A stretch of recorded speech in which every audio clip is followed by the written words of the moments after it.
Hello everyone, welcome back on my YouTube channel Chaitanya Study. So in this video we discuss some important points which related to GK and these points are comes in your exam. So let's start. तो दोस्तों सबसे पहला है कि सफ़ेद हाथियों का देश कौन सा है। तो सफ़ेद हाथियों का देश है वो आपका थाईलैंड है।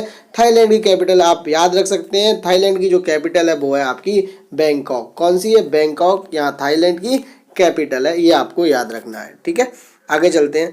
अफ्रीका महाद्वीप का उच्चतम स्थल कौन सा है? यहाँ महादेश लिखा है, ये आपका महादेश नहीं होगा, ये क्या होगा? आपका महाद्वीप होगा। ठीक है, महाद्वीप को अंग्रेजी भाषा में कहते हैं कॉन्टिनेंट। तो अफ्रीका कॉन्टिनेंट का उच्चतम स्थल कौन सा है? तो अफ्रीका कॉन्टिनेंट है उसका जो सबसे ऊंचा पॉइंट है वो है आपका माउंट किलिमंजारो। तो माउंट किलिमंजारो है वो आपका सबसे हाईएस्ट पॉइंट है अफ्रीका कॉन्टिनेंट का। कौन से कॉन्टिनेंट का? अफ्रीका कॉन्टिनेंट का। तो अफ्रीका कॉन्टिनेंट में एक बात और याद रखनी है, जो हॉर्न ऑफ अफ्रीका है, हॉर्न ऑफ अफ्रीका। तो हॉर्न ऑफ अफ्रीका क्या है भाई?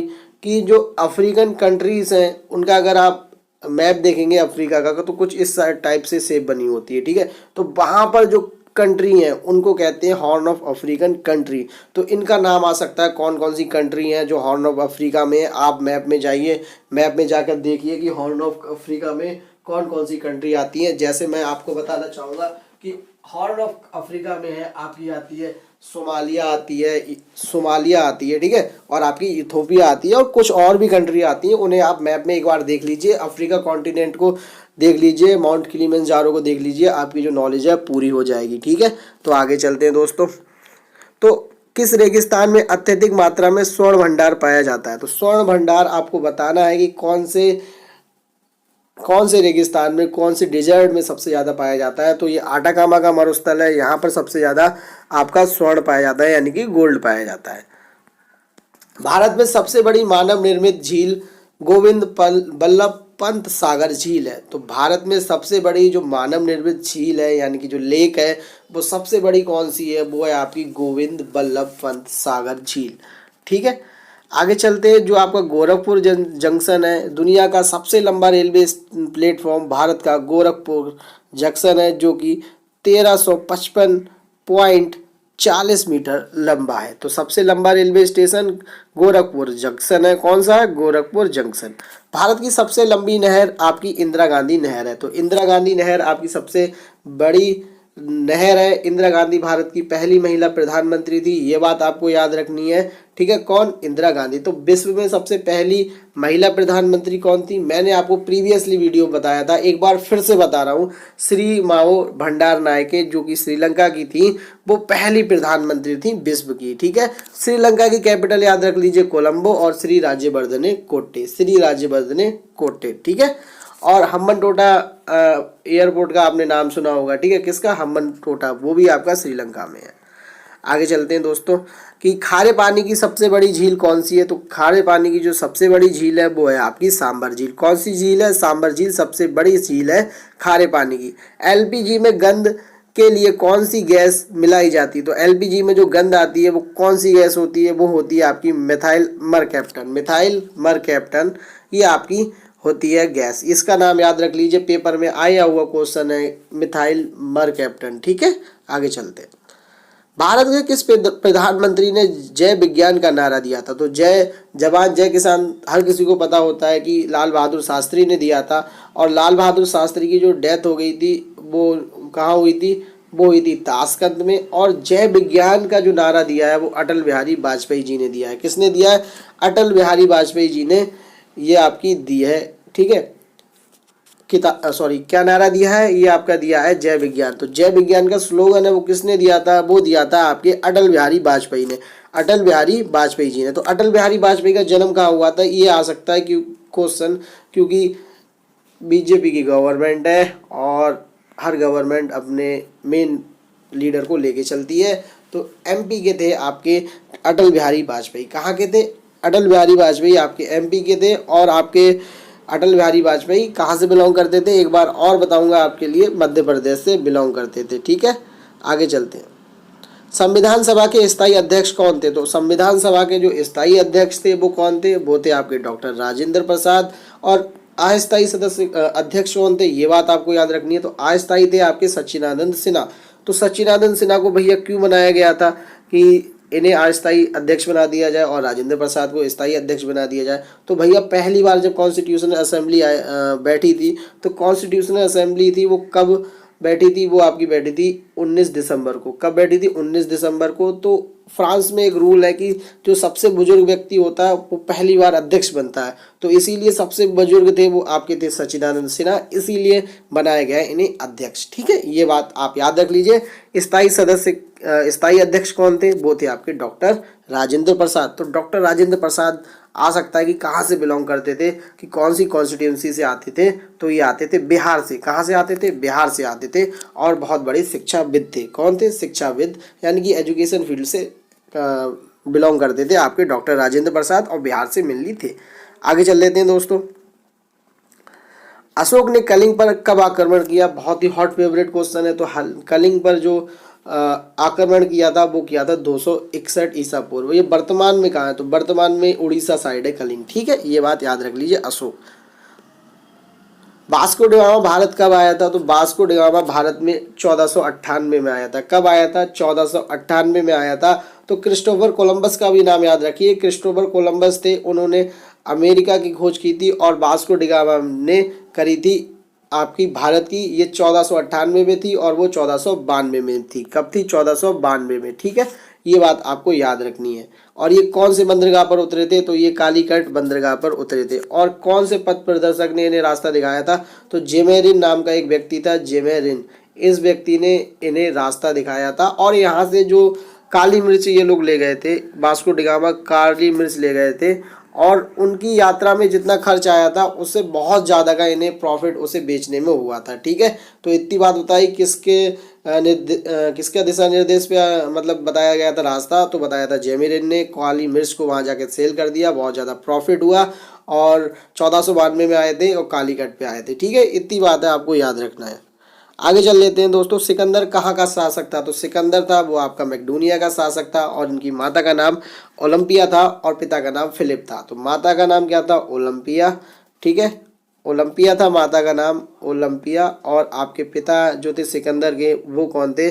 वो थे आपके फिलिप। कौन थे? फिलिप। फिलिप इनके पिता थे और ये मैक्डोनिया के थे। ये बात आप याद रख लीजिए, आपको अच्छा रहेगा। ठीक है, हिमाचल प्रदेश नाम संस्कृत के विद्वान आचार्य दिवाकर दत्त शर्मा ने दिया है। हिमाचल दो शब्दों से मिलकर बना, हिम प्लस अचल। हिम यानी बर्फ और अचल यानी कि पहाड़। तो ये आपका हिमाचल प्रदेश का नाम है जो कि संस्कृत से बोरो किया गया है। और ये देख लीजिए किसका किन्होंने दिया है? आचार्य दिवाकर दत्त ने।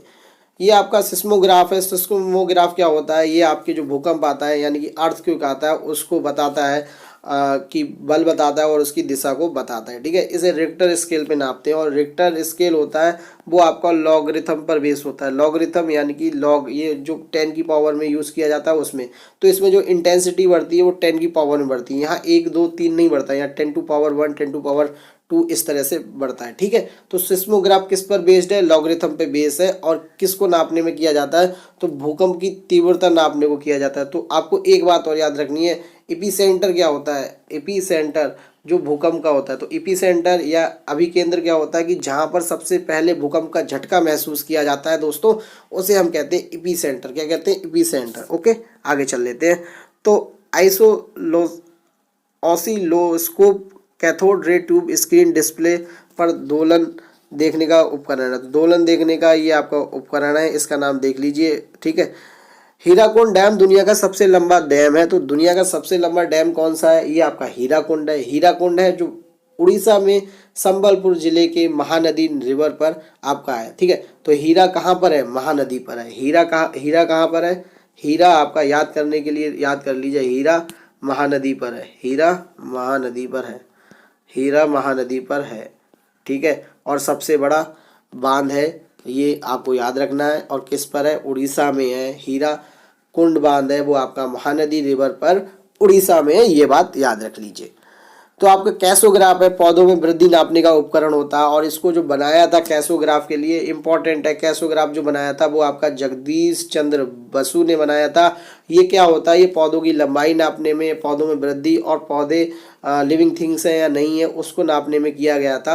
तो एक बार की कहानी है, छोटी सी बताता हूँ कि इनको अपना एक्सपेरिमेंट प्रूव करना था जगदीश चंद्र बसु को कि पौधों में भी जान होती है। तो इन्होंने क्या काम करा, एक इंजेक्शन में पॉइजन लिया और पॉइजन पेड़ को देना था, पौधे को देना था, छोटा सा पौधा था, पौधे को देना था, और पौधा जब उसे देते थे तो क्या होता था, पौधा मुरझा जाता था। अब यही बात सिद्ध करनी थी इनको अपनी बहुत बड़ी असेंबली में, मतलब सारे साइंटिस्ट के सामने। तो क्या हुआ, एक व्यक्ति था इनसे चिढ़ता था, तो उन्होंने क्या काम करा, वो इंजेक्शन जो पॉइजन का था वो उसे 2 इंजेक्शन रख दिए, एक पॉइजन वाला था और एक विदाउट पॉइजन वाला था, उसमें केवल वाटर था। तो उसने क्या काम करा, चेंज कर दिया। तो जगदीश चंद्र बसु ने क्या काम करा, उसे इंजेक्शन दिया पेड़ के लिए, तो पेड़ था वो आपका मुरझाया नहीं। क्यों नहीं मुरझाया भाई, उसमें पॉइजन था, उसे क्या कर दिया गया था, चेंज कर दिया गया था। तो इन्होंने क्या काम करा कि जो पॉइजन वाला दूसरा बचा था वो अपने लगा लिया। क्यों, क्योंकि उन्हें ये विश्वास था कि अगर पेड़ को कुछ नहीं हुआ तो मुझे भी कुछ नहीं होगा। तो ऐसा विश्वास रखते थे जगदीश चंद्र बसु, और इन्होंने ही बनाई थी कैसोग्राफ। ठीक है, कैसोग्राफ किसने बनाई थी, ये आपकी बनाई थी जगदीश चंद्र बसु ने। ठीक है, कार्डियोग्राफ क्या होता है, तो कार्डियोग्राफ क्या होता है, जो दिल की गति को रिकॉर्ड करता है। तो हार्ट बीट्स है उसको रिकॉर्ड कौन करता है, कार्डियोग्राफ। ठीक है, रेडियोग्राफ क्या होता है, रेडियोग्राफ होता है वो आपकी विकिरण की तीव्रता को रिकॉर्ड करने वाला यंत्र है। तो यंत्र से आपका क्वेश्चन आएगा, 100% है, लिख लीजिए। यंत्र से क्वेश्चन आ सकता है, आप इसे छोड़ नहीं सकते, यहाँ से प्रश्न जरूर बनता है, यंत्र आप जरूर देखें। ठीक है, आगे चल लेते हैं दोस्तों। भारत के वह राज्य जो कर्क रेखा से गुजरते हैं, ट्रिक से याद करें। कैसे याद करेंगे, हमने एक ट्रिक बनाई है आपके लिए, छत पर जा गबर मामी।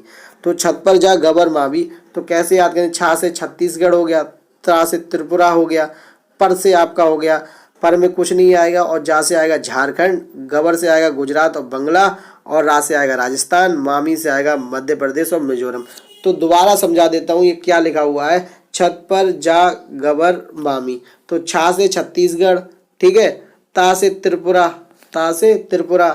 पा से आपका कुछ नहीं होगा, जब पर है ये आप कैंसिल आउट मानेंगे, पर क्या है, कुछ नहीं है, और आपका क्या है, गवर, गुजरात, बंगाल, राजस्थान, मध्य प्रदेश, मिजोरम। तो ये ट्रिक है, इसे आप याद कर लीजिए, टोटल 6 हैं, इन्हें याद करिए, ये आपके पेपर में आ सकते हैं। ठीक है, तो ये कर्क रेखा वाला आपको जरूर और ज़रूर याद करना है। साथ ही साथ टाइम जोन का भी समझ लीजिए, जो टाइम जोन है भारत का वो आपका कहाँ से गुजरता है, वो आपका गुजरता है इलाहाबाद। इलाहाबाद का जो वर्तमान नाम है वो क्या है, प्रयागराज। और ये इलाहाबाद के कौन से ज़िले से, ये नैनी नामक जो स्थान है वहाँ से गुजरता है। ठीक है, ये बात याद रख लीजिए। आगे चल लेते हैं दोस्तों। आर्मी का पूरा नाम अलर्ट रेगुलर मोबाइलिटी यंग है। तो आर्मी है जिसका हम आज, मैं तो पहली बार ही सुन रहा हूँ। ठीक है, alert regular mobility young, alert regular mobility young. ठीक है, अलर्ट रेगुलर मोबाइलिटी यंग, ये आर्मी का पूरा नाम है, इसे आप याद रखिए। ठीक है, बहुत ही अच्छी इन्फॉर्मेशन है, कभी भी आ सकती है पेपर में। आगे चल लेते हैं। कोरोना वायरस से निपटने के लिए ड्रोन का इस्तेमाल करने वाला पहला शहर आपका इंदौर बना है। ठीक है, यहाँ पे देश लिखा है, देश आपका कौन सा हो जाएगा, भारत, और शहर कौन सा हो जाएगा, इंदौर। इंदौर कहाँ है, मध्य प्रदेश में है। ठीक है, हेलियोग्राफ एक प्रकार का संकेत यंत्र है जो सूर्य की रोशनी में प्रयोग किया जाता है। तो हेलियोग्राफ है वो आपका एक प्रकार का यंत्र है जो सूर्य की रोशनी में प्रयोग करते हैं। वायरस का पूरा नाम vital information resources under siege होता है। और आखिरी देख लेते हैं, पृथ्वी के केंद्र में कौन सा चुंबकीय पदार्थ पाया जाता है। तो यह माना जाता है कि 80% लोहा और 20% निकल शामिल है पृथ्वी के अंदर। एंड भोपाल गैस दुर्घटना में कौन सी गैस रिसी थी, बहुत ही इंपॉर्टेंट क्वेश्चन है, हर बार पूछा जाता है और बहुत सारे एग्जाम में आया है ये क्वेश्चन। तो मिथाइल आइसोसाइनेट थी, मिथाइल आइसोसाइनेट जो भोपाल गैस त्रासदी थी उसमें रिसी थी। ठीक है, तो दोस्तों इस तरह से हमने कुछ इंपॉर्टेंट पॉइंट याद करे और समझे, और दोस्तों उसके साथ मैंने आपको कुछ एक्स्ट्रा भी बताया है। और आप एक बात मानिए कि पिछली 3 वीडियो हम डाल चुके हैं, अब टोटल 3 वीडियो हो गई हैं, तो आपको कुछ नया नया ज़रूर मिला होगा। ठीक है, आपसे अनुरोध रहता है कि हमारा कि आप इन वीडियो को देखें, लाइक और शेयर और सब्सक्राइब करें, क्योंकि आपको इससे कुछ ना कुछ गेन जरूर होता है, कुछ ना कुछ नई इन्फॉर्मेशन जरूर मिलती है और इससे आपको बेनिफिट भी है, क्योंकि ये आपके कंपटीशन को क्रैक करने में, कॉम्पिटिटिव एग्जाम को क्रैक करने में मदद करता है। तो दोस्तों हम मिलते हैं नेक्स्ट वीडियो में, आपसे शेयर और सब्सक्राइब की आशा करते हैं, मिलते हैं। ठीक है, जय हिंद।